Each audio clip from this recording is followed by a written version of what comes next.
Hello, my name is Christopher Tronolone, and I appreciate the opportunity to share my story today. Today, I'm a cybersecurity student working towards a new future, but getting to this point took a lot of strength, healing, and growth. Depression has been a part of my life since as long as I can remember. For years, I didn't have the tools to understand or manage it. Some days it felt heavy and I struggled with motivation, self worth, and direction. Instead of reaching for help, I tried to carry everything alone, and that weight eventually grew too heavy. In this darkness, I turned to drugs. I started as an escape but quickly became a trap. My addiction took some of the hardest places a person can go. I ended up homeless, disconnected from my family, and without any real hope or future. I was living day to day just trying to survive. Looking back, I can honestly say I barely recognized myself. Eventually, I reached a moment where I had to change. It wasn't dramatic, just a quiet realization that it was time to just stop using drugs. That's when I went back to school. The transition wasn't easy. I struggled at first, but I realized when I was diagnosed as bipolar that was the problem.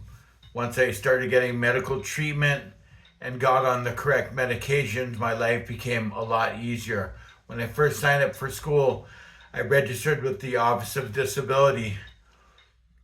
Before I did this, I just signed up for school and I was doing it, and I was having a hard time doing the class work and concentrating and getting everything going, and I got placed on academic probation. This was scary for me.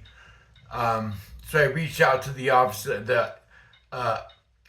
Disability for my school, the AES office, and they were able to, I got a letter from my doctor and my psychologist stating my diagnosis, and then they were able to get me a reasonable accommodation.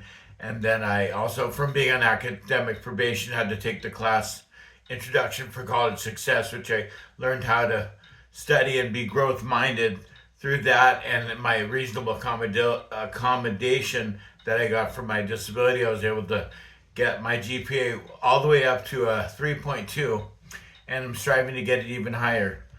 So today I'm proud of how far I've come, my stable life, my recovery, and managing my mental health through honesty and self-care. Thanks for giving me a chance to share my story. I appreciate that. Have a good day.